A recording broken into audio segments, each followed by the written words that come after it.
오늘은 사무엘상 11장 강의 시간입니다. 11장에서는 암몬 사람 나하스라는 자가 이스라엘의 길르앗 야베스를 쳐들어옵니다. 그래서 1절 말씀에 이렇게 기록해요. 암몬 사람 나하스가 올라와서 길르앗 야베스에 맞서 진침해 야베스 모든 사람들이 나하스에게 이르되 우리와 언약하자. 그리하면 우리가 너를 섬기리라 하니. 자, 먼저 암몬 사람들이 누구인지에 대해서 알아야 합니다. 창세기 19장에 보게 되면 소돔과 고모라 이야기가 나오죠. 이 소돔과 고모라의 죄악이 너무나도 관영하여 하나님께서 그 땅을 불과 유황으로 심판하십니다. 그런데 이 심판이 있기 전에 롯과 그의 가족들은 대피를 하게 됩니다. 물론 대피하는 과정에서 롯의 아내는 세상이 그리워서 뒤돌아봤다가 소금 기둥이 됩니다. 그리고 롯의 사위들은 아버지의 말을, 그 장인어른의 말을 귀뚱으로도 안 들어요. 농담으로 여겨요.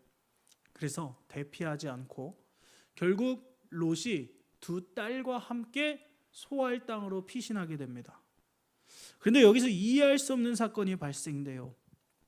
롯의 큰 딸이 우리 아버지는 늙었고 온 땅을 둘러보아도 우리의 배필로 삼을 자가 마땅치 않으니 우리가 아버지와 동침하여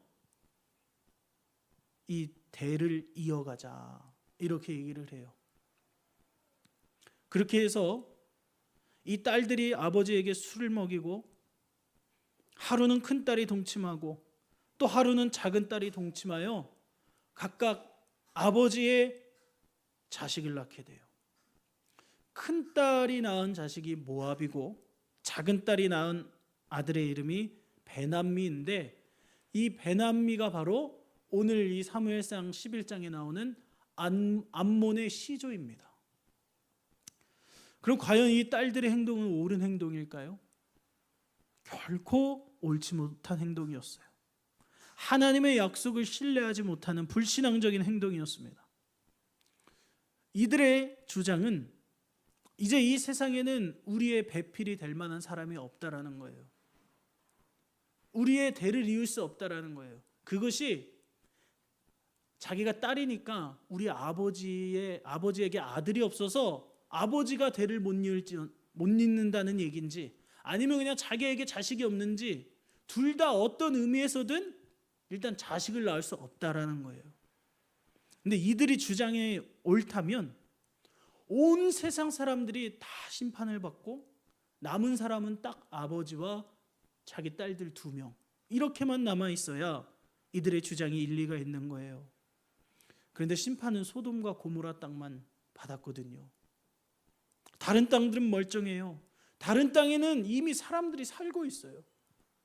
그러니까 자식을 이어서 낳으려면 얼마든지 낳을 수 있는 상황이에요. 아버지가 새 장가를 가도 상관없고 내가 새 시집을 가도 상관이 없는 그런 상황이에요. 그런데 그런 하나님께서 자신들을 이끌었다는 하나님을 바라보지 못하고 세상적인 방법과 그런 자신들의 생각을 동원하여서 아버지와 동침하여 아들을 낳는 인본주의적인 행동을 하게 됩니다. 성경에는 때때로 하나님의 약속을 믿지 못하고 인간적인 수단과 방법을 동원하여 자녀가 태어나는 경우가 있습니다. 대표적으로 아브라함이 그렇죠. 하나님께서 아브라함에게 자손을 주겠다 약속하셨는데 아브라함이 약속을 끝까지 믿지 못하고 아내의 종을 첩으로 들여서 아들을 낳아요. 그 아들이 이스마엘이죠. 그런데 중요한 사실은 하나님의 언약을 믿지 못하고 이렇게 불순종하고 불신앙적인 모습으로 육체적인 자식을 낳게 되면 이렇게 태어난 자녀들은 그 후손이 대개로 하나님의 백성인 이스라엘이 죄를 짓거나 또는 하나님의 경륜 속에서 이스라엘을 다듬어 가실 때 하나님의 회초리로 쓰임받을 때가 많이 있어요. 오늘 롯의 후손인 이 암몬 족속이 아브라함의 후손인 이스라엘을 공격한 것도 그와 같은 개념으로 이해해야 합니다. 이들이 그냥 쳐들어온 게 아니에요. 철저한 하나님의 경륜 속에서 일어난 사건이었다라는 거예요. 본문을 조금 더 보면 길르앗 야베스 사람들이 암몬 사람들이 두려워서 우리와 언약을 하자 그래요. 우리가 너희를 섬기겠다. 그러니까 두려워서 철저하게 내가 너희들에게 복종할게. 우리 공격하지 마. 그렇게 얘기하는 거예요. 그래서 암몬 사람이 뭐라 그래요? 2절에 암몬 사람 나하스가 그들에게 이르되 내가 너희 오른 눈을 다 빼야 너희와 언약하리라. 내가 온 이스라엘을 이같이 모욕하리라. 분명 길르앗 야베스 사람들이 항복을 했습니다. 내가 당신들에게 복종하고 섬기겠습니다. 근데 이 암몬 사람 나하스가 이렇게 말하는 거예요. 그냥은 안 돼. 그냥은 안 돼. 너희들 오른쪽 눈을 다 빼야 내가 그렇게 하게 해줄 거야. 왜 오른쪽 눈을 빼라고 했을까요? 군사들이 전쟁을 할 때 한 손에는 칼이나 창을 들고 또 한 손에는 방패를 듭니다. 근데 대개는 오른손잡이가 많잖아요. 옛날에는 왼손잡이는 거의 특별한 경우입니다. 오른손에 무기를 들어요. 왼손에는 방패를 들어요. 그러면 방패를 들고 적군을 이렇게 쳐다보려면 오른쪽 눈이 살아 있어야 됩니다. 오른쪽 눈을 빼라는 건 이 이스라엘 민족의 병사들의 전투력을 없애는 거예요. 앞으로도 너희는 전쟁에서 우리에게 반기를 일으키고 반란을 일으킬 생각조차 하지 말라는 거예요. 왼쪽 눈은 왜 남겨둬요? 왼쪽 눈이라도 남겨놔야 앞을 보고 농사를 지으니까. 농사 짓고 우리에게 바치라는 거예요. 엄청난 굴욕적인 모욕이었죠. 이에 대해서 길르앗 사람들의 반응이 어떻습니까? 3절에 이렇게 말합니다. 야베스 장로들이 그에게 이르되 우리에게 이레 동안 말미를 주어 우리가 이스라엘 온 지역에 전령들을 보내게 하라. 만일 우리를 구원할 자가 없으면 내게 나아가리라 하니라. 이 암몬족 속의 얘기를 듣고 이 야베스 사람들이 장로들이 회의를 해요. 그래서 그렇게 말해요. 우리가 일주일 동안 시간을 좀 달라. 일주일 동안 시간을 주면 이스라엘 온 지역에 전령을 보내서 우리를 도와줄 사람을 찾겠다. 만약 그때도 우리를 도와줄 사람이 없다면 그때 내게 나아가겠다. 이게 무슨 말이에요? 일주일 안에 우리를 도와줄 사람이 없으면 당신의 말대로 우리 오른쪽 눈을 뽑고서라도 화친을 하겠습니다. 이 얘기를 하는 거예요. 근데 사실 이 상황은 이해가 안 되는 상황입니다. 누가 이렇게 솔직하게 얘기를 해요? 일주일만 시간을 주시면 우리가 생각을 해보겠습니다. 상의를 해보겠습니다. 이렇게 얘기를 하지 일주일만 시간을 주시면 우리를 도와줄 사람들을 찾아보겠습니다. 라고 누가 전시 상황에 자신들의 작전을 적군에게 얘기를 합니까? 암몬 사람들의 입장에서도 생각해 보세요. 혹시라도 다른 지파들이 몰려와서 길르앗 야베스 사람들을 도와주면 전쟁에서 패배할 수도 있고 이긴다고 할지라도 이 길르앗 사람들하고만 싸울 때보다 더 많은 사상자가 발생할 거고 더 많은 피해가 있을 거예요. 왜 허락을 해주겠습니까? 전쟁은 빨리 끝내는 게 좋아요. 빨리 이 길르앗 야베스 사람들을 복종시키는 게 좋단 말이에요. 근데 4절을 보게 되면 암몬 족속의 길르앗 야베스 사람들의 요청을 들어준 것을 확인할 수 있어요. 이 길르앗 야베스의 이 간절한 서신이 이스라엘 온 지역에 퍼지게 되기 때문입니다. 즉 암몬 사람들이 이 길르앗 야베스와 또 이스라엘을 엄청 무시했던 거예요.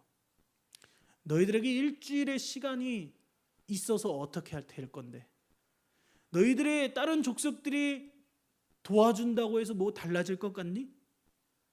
열심히 해봐. 일주일 동안 열심히 준비해봐. 아무리 준비해도 우리는 너네한테 문제 없어. 다 이길 수 있어. 이스라엘 온 족속들 다 모이라고 해. 그래도 우리가 이길 수 있어. 이렇게 무시했던 거예요. 엄청난 굴욕이었던 겁니다. 결국 이 소식이 이스라엘 온 전역에 퍼지게 되고 이스라엘 백성들은 슬픔과 두려움의 눈물에 빠지게 됩니다. 그리고 이 소식을 이스라엘의 1대 왕으로 기름 부음을 받았던 사울에게도 전해줘요.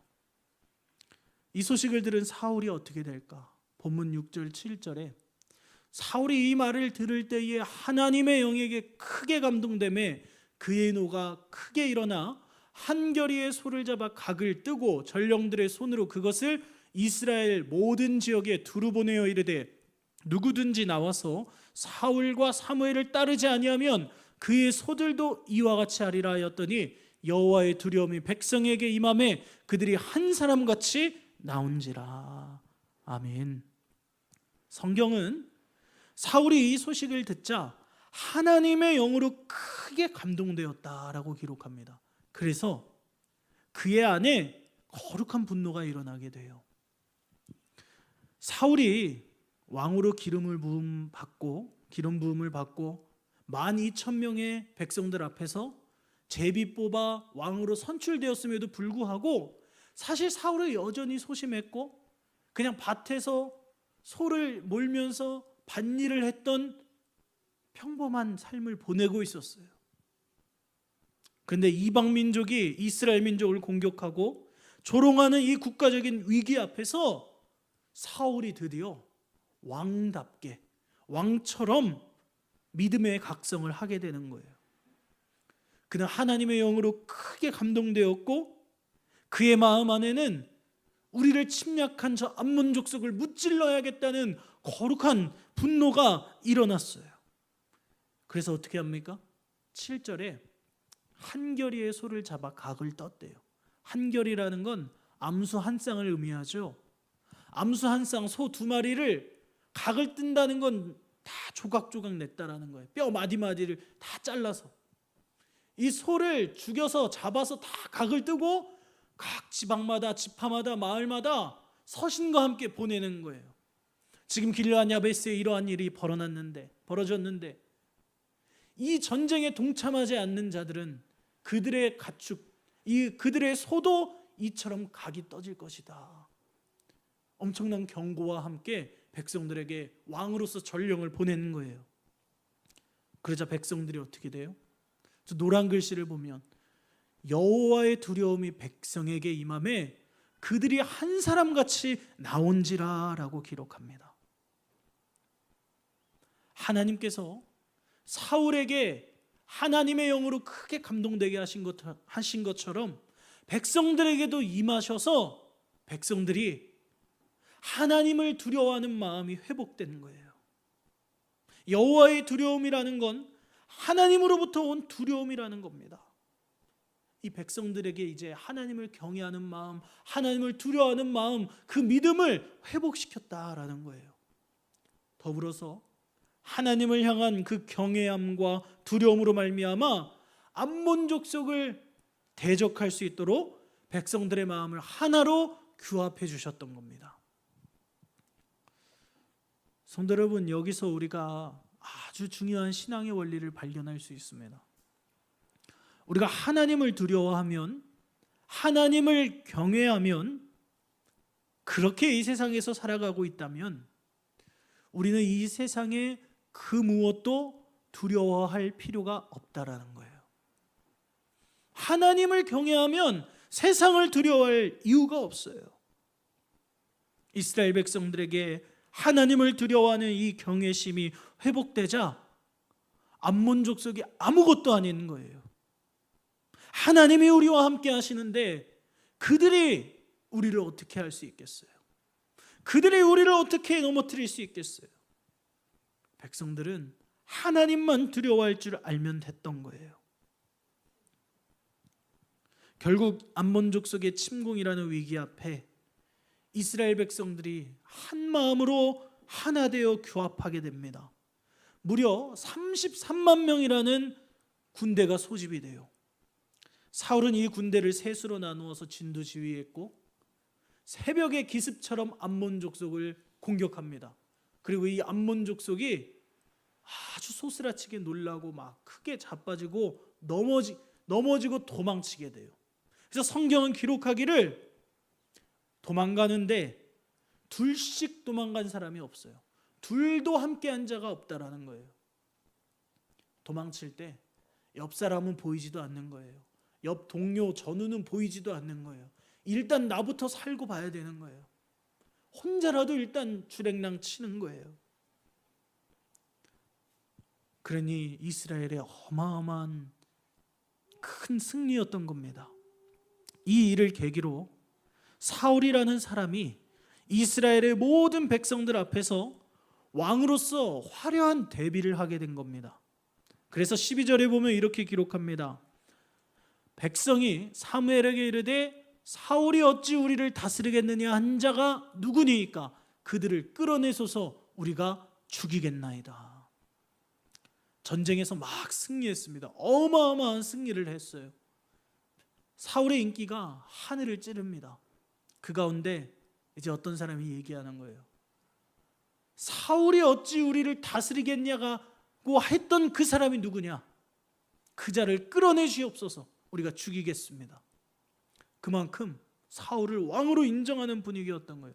이게 무슨 얘기냐면 지난주에 10장 말씀을 드렸습니다. 10장 27절에 이렇게 기록합니다. 어떤 불량배는 이르되 이 사람이 어떻게 우리를 구원하겠느냐 하고 멸시하며 예물을 바치지 아니하였으나 그는 잠잠하였더라. 사무엘상 10장에서 미스바에서 사울이 선출이 되잖아요. 12,000명의 이스라엘 백성들 앞에서 하나님이 뽑으신 왕으로 선출이 돼요. 그런데 이 사울의 외모를 보고 많은 사람들이 만세를 부르며 기뻐했지만 어떤 불량배는 이 사람이 어떻게 우리를 구원하겠느냐 하고 멸시했다라고 성경은 기록해요. 지금 저것을 문제 삼는 거예요. 도대체 어떤 자가 이 우리의 사울 왕을 이렇게 멸시하고 함부로 했느냐? 내가 그 사람 잡아다 죽이겠다 이렇게 얘기하는 겁니다. 사울의 인기가 어느 정도인지 체감이 되시죠?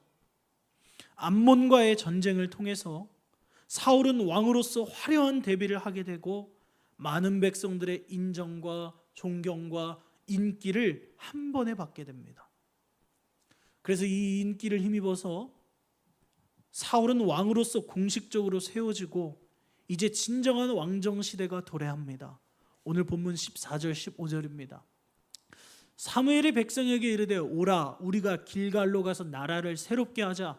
모든 백성이 길갈로 가서 거기서 여호와 앞에서 사울을 왕으로 삼고 길갈에서 여호와 앞에 화목제를 드리고 사울과 이스라엘 모든 사람이 거기서 크게 기뻐하니라. 아멘. 사무엘이 이 전쟁이 끝나자 백성들에게 길갈로 가자. 거기서 나라를 새롭게 할 것이다 라고 얘기를 합니다. 나라를 새롭게 한다라는 말에는 두 가지 의미가 있습니다. 하나는 이제 사사시대가 아니라 정말로 왕정시대를 열겠다라는 거예요. 왕정시대라는 건 뭐예요? 왕궁을 짓고 왕이 살아갈 왕궁을 짓고 또 신하들이 있고 그곳에서 이제 행정이 이루어지는 왕정시대를 만들어가겠다라는 거예요. 왕으로 뽑혀서 기름 부음을 받긴 했지만 이 전쟁이 있기 전까지 사울은 그냥 평범한 삶을 살고 있었어요. 그런데 이 전쟁을 계기로 이제 진짜 왕정시대가 열렸던 거예요. 또 하나는 이스라엘 백성들의 영적 회복을 의미합니다. 사무엘이 암몬과의 전쟁이 끝나고 백성들을 소집한 장소가 길갈이라는 곳입니다. 바로 이 길갈에서 사울을 왕으로 세우고 백성들이 하나님께 화목제를 드리며 이스라엘의 모든 사람들이 기뻐했다라고 성경은 기록해요. 그럼 왜 길갈에 모였을까요? 길갈은 무슨 의미가 있을까요? 이스라엘 백성들이 홍해를 건너서 출애굽했습니다.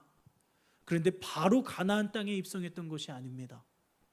무려 40년이라는 시간 동안 광야에서 세월을 허비하게 돼요. 그때 이방 민족들은 이스라엘 사람들을 조롱합니다. 쟤네 저 여호와라는 신이 애굽에서 저들을 구원한 이유는 이 광야에서 메말라 굶어 죽게 하려고 구원한 거야. 이제 저들의 신이 능력이 없어서 가나안 땅에 못 들어갈 거야. 이렇게 조롱했어요. 그런데 여호수아의 시대 때 드디어 40년의 광야 생활을 끝내고 요단강을 건너갑니다. 가나안 땅에 드디어 입성하게 돼요. 이스라엘 백성들이 요단강을 건너서 가나안 땅에 처음으로 진을 쳤던 베이스 캠프가 바로 길갈이에요. 이 길갈에서 두 가지 일을 하는데, 하나는 12개의 돌을 골라서 기념비를 세우는 거예요. 이 12이라는 숫자는 이스라엘의 12지파를 의미합니다. 근데 하나님께서 친히 요단강의 물줄기를 멈추게 하셔서 요단강을 건너게 하셨단 말이에요. 이 12돌은 강이 있으면 강 물줄기가 흘러가잖아요. 근데 하나님이 이 강 물줄기를 막으셨고 백성들이 여기를 건너갔단 말이에요. 이 막으셨을 때 메마른 땅에 있었던 돌을 집어다가 길갈에다 기념비를 세우는 거예요.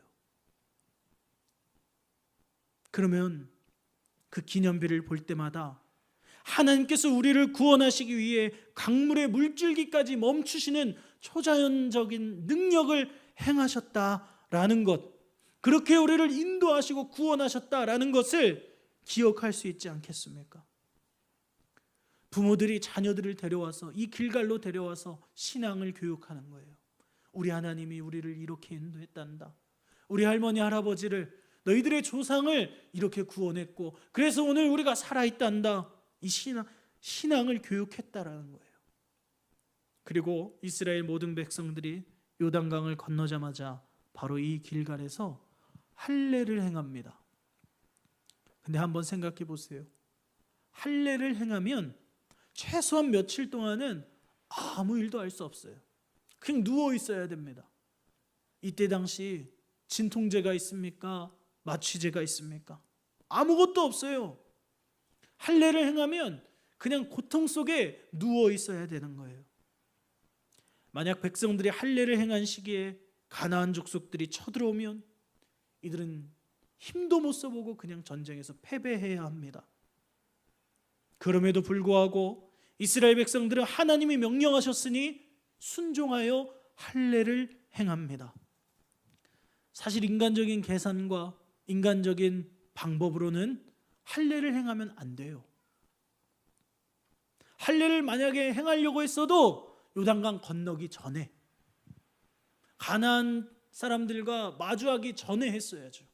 그리고 한다고 할지라도 한 번에 다 같이 하는 게 아니라 12지파라고 한다면 한 지파씩, 아니면 뭐 12지파니까 한 2지파, 3지파씩 나눠서 하고, 다른 지파는 보초를 서고 경계를 할 수 있도록 해야 전쟁이 대비가 되었을 겁니다. 그런데 하나님께서 하라고 하시니까 그냥 하는 거예요. 인간적인 생각과 계산을 내려놓고 그냥 순종했다라는 거예요. 이들이 길갈에서 행한 할례는 하나님께서 보호해 주시고 책임져 주신다는 것을 철저히 믿었기에 가능한 일이었습니다. 또한 할례라는 건 우리는 세상의 문화와 죄악에 물들어 살아가는 자들이 아니라 하나님 말씀에 순종하는 구별된 하나님의 자녀, 하나님의 백성이라는 것을 증명했던 거룩한 표징입니다. 요단강을 건넌 이스라엘 백성들은 이제는 온갖 죄악과 우상이 가득한 가나안 땅에서 살아갈 수밖에 없었어요. 그 땅에서 살면서 내 몸에 행했던 할례를 보며 기억하는 겁니다. 나는 하나님의 자녀야. 난 하나님의 백성이야. 난 거룩한 주님의 자녀야. 이것을 기억하며 세상의 문화대로 사는 것이 아니라, 그 가나안 땅의 풍습대로 사는 것이 아니라, 가나안 땅에 있는 그 우상들을 섬기며 사는 것이 아니라 하나님을 경외하고 하나님을 사랑하고 하나님 말씀대로 순종하며 살았다라는 겁니다. 그것이 할례의 의미예요. 사랑하는 성도 여러분, 우리도 저 십자가를 바라보며 날마다 그 은혜를 기억해야 합니다. 나는 하나님의 자녀야. 예수님의 피값으로 구원받은 하나님의 백성이야. 내가 비록 예수님을 믿기 전에는 세상과 짝하여 살았지만 예수님을 영접하고 그분의 십자가의 보혈로 제사함받아 구원받고 천국 백성이 되었으니 이젠 난 거룩한 하나님의 자녀야. 이 정체성이 우리에게 있어야 한다라는 거예요. 그것을 십자가를 볼 때마다 우리는 날마다 묵상해야 한다라는 겁니다. 즉 이스라엘 백성들이 요단강을 건너자마자 길갈에서 할례를 행했다는 것은 우리를 지켜주시는, 또 우리를 책임져 주시는 하나님을 향한 철저한 믿음이 있었기 때문에 가능한 일이었고, 동시에 그 가나안 땅에서도 저희는 하나님의 백성으로 살겠습니다. 그 세상 문화대로 사는 자들이 아니라 구별된 주님의 백성으로 살겠습니다 라고 하는 결단의 의미였다라는 거예요. 그런 의미에서 이스라엘 백성들에게 길갈은 하나님께서 우리 조상을 인도하시고 구원하셨으며, 또 우리는 할례 받은 거룩한 하나님의 백성이라는 정체성을 기억할 수 있는 이 민족적인 아주 중요한 신앙의 성지였다라는 겁니다. 하나님은 사무엘을 통해서 이 길갈로 백성들을 소집하는 거예요. 왜요? 바로 이 길갈에서 하나님을 버리고 인간 왕을 구했던 패역한 이스라엘 백성들을 다시 회복시켜 주시려고요. 우리 15절 말씀을 다시 한 번만 볼까요? 모든 백성이 길갈로 가서 거기서 여호와 앞에서 사울을 왕으로 삼고 길갈에서 여호와 앞에 화목제를 드리고 사울과 이스라엘 모든 사람이 거기서 크게 기뻐하니라. 아멘. 성경은 모든 백성이 여호와께 화목제를 드리고 이스라엘의 모든 사람이 그곳에서 기뻐하였다라고 기록합니다. 이스라엘의 백성들은 하나님을 버리고 인간 왕을 구함으로 하나님과의 관계가 틀어져 있었어요. 막혀져 버렸어요. 어그러져 있었단 말입니다. 죄악과 불순종이 하나님과 백성들의 사이를 화목하지 못하도록 막고 있었어요. 그런데 이 길갈에서 화목제를 드림으로 백성들에게 다시 기쁨이 회복됐다라는 거예요. 저 기쁨은 무슨 기쁨이에요? 세상적인 기쁨입니까? 사울이 왕으로 세워져서 너무 기뻐서 그랬습니까? 물론 그랬을 수도 있지만 그 이야기보다는 하나님의 그 구원의 은혜가 다시 백성들에게 임함으로 그들이 영적으로 기쁨이 회복되었다라는 거예요. 우리에게도 이와 같은 기쁨이 회복되기를 원합니다. 구원받을 때 임하는 하나님의 기쁨, 말로 설명할 수 없는 그 하늘의 기쁨이 회복되기를 원합니다. 오늘 말씀을 정리합니다. 오늘 사무엘상 11장에서 일어난 이스라엘과 암몬 사이의 전쟁은 역사의 주권자이신 하나님의 철저한 경륜과 섭리 가운데 일어난 일이었습니다. 이 전쟁이 일어난 이유가 어디에 있습니까? 암몬 족속이 이스라엘 사람들을 괴롭히려고요? 물론 그랬을 수도 있겠죠. 표면적으로는 그렇게 보일 수 있으나 하나님의 허락 없이는 그 어떤 민족도 이스라엘 민족을 넘볼 수 없음을 우리는 기억해야 합니다. 이 전쟁이 일어난 이유는 첫째로 사울을 이스라엘의 왕으로서 역사의 무대 위에 세우시기 위한 하나님의 계획이었습니다.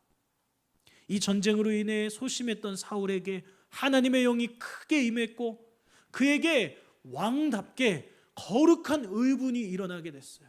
그래서 백성들을 향하여 전령을 보내고 백성들을 한마음으로 규합하는 리더십을 발휘하게 됩니다. 물론 그 리더십 역시 하나님이 세워주셨고 만들어주셨던 거예요. 어쨌든 이 전쟁을 계기로 이 사울이라는 이스라엘의 일대 왕은 많은 백성들 앞에서 카리스마가 인정받게 되는 거예요. 왕적인 그 지위와 권세가 인정받게 되었다라는 거예요. 둘째로 불순종과 죄악으로 하나님과의 관계가 단절되었던 이스라엘 백성들을 긍휼히 여기사 다시 회복시키시려는 하나님의 구원 계획이었습니다. 이스라엘 백성들은 왕을 구함으로 하나님을 버렸지만 하나님은 이 백성들을 버릴 수 없었어요. 왜 버릴 수 없습니까? 그 이유는 간단하면서 또 명료합니다. 사랑하니까요. 자기 백성을 사랑하시니까요. 이 세상에 부모가 자기 자식을 사랑하는 것보다 더 사랑하시니까요. 그러니 어떻게 하나님이 당신의 백성을 포기할 수 있겠습니까? 백성들이 아무리 큰 죄를 짓고 넘어지고 하나님을 부인하고 배신하고 불신해도 하나님은 그들을 포기할 수 없었던 거예요. 그래서 이 암몬과의 전쟁을 통해서 백성들이 다시 하나님을 경외할 수 있도록 그들의 믿음을 회복시켜 주셨어요. 전쟁이라는 위기를 통해 백성들은 정말 그들이 두려워하고 경외해야 할 대상이 누구인지를 다시 한번 깨닫게 되었다라는 거예요. 그리고 전쟁을 승리하게 하신 후 신앙의 성지였던 길갈로 그들을 소집합니다. 그리고 하나님께서 그들이 화목제를 드리게끔 하시고 하나님과의 관계를 다시 회복시켜 주세요. 그러니까 이제 백성들은 다시 구원의 기쁨이 회복되고 하나님께 기뻐함으로 감사하며 찬양하며 예배할 수 있는 그 구원의 감격이 회복되었다라는 겁니다. 사무엘상 11장의 모든 말씀을 볼 때 암몬과 이스라엘 사이에 일어난 이 전쟁은 철저한 하나님의 주권 아래에서 이루어진 하나님의 경륜과 섭리라는 사실을 믿으시길 바랍니다. 그러므로 사랑하는 성도 여러분, 때로는 우리에게도 암몬과 같은, 암몬 군대의 공격과 같은 내 힘으로는 도저히 해결할 수 없는 문제가 찾아올 때도 있을 겁니다. 그러나 그때에 그 문제 너머에 계시는 하나님의 경륜과 그분의 뜻과 섭리를 믿으시길 바랍니다. 하나님의 허락 없이는 단 하나의 고통도 단 하나의 고난도 우리에게 찾아올 수 없습니다. 하나님의 섭리를 믿으시고 하나님의 뜻과 그분의 경륜을 믿으시고 또 우리를 사랑하시되 포기하지 않으시고 끝까지 사랑하시는 그 하나님의 사랑을 믿으며 늘 믿음으로 살아가시는 저와 홍도교회 모든 성도님들이 되시기를 주님의 이름으로 축원합니다. 기도하겠습니다. 하나님 감사합니다. 오늘도 수요 예배를 허락하여 주셔서 오늘 이 저녁에 하나님 앞에 예배를 드리고 말씀을 듣고 기도하게 하시니 감사합니다. 주님, 저희들 너무나도 연약하고 부족하여 하나님의 백성이라는 정체성을 잊고 살아갈 때가 너무나 많이 있습니다. 주여 불쌍히 여겨 주옵소서. 긍휼히 여겨 주옵소서. 주님, 저희들 날마다 그 십자가를 바라보며 그 십자가를 심령 가운데 묵상하며 예수님의 핏값으로 구원받은 주님의 백성임을 날마다 기억하게 하여 주옵소서. 또한 우리는 도저히 이해할 수 없는 문제와 아픔들이 인생을 살아가다 보면 때때로 찾아올 때가 있습니다. 그러나 그 가운데서도 우리를 사랑하시는 하나님의 크신 뜻과 계획과 경륜이 있음을 믿고 하나님을 신뢰하며 살아가는 거룩한 주님의 백성이 다 될 수 있도록 은혜 내려 주옵소서. 감사하며 예수님의 이름으로 기도합니다. 아멘.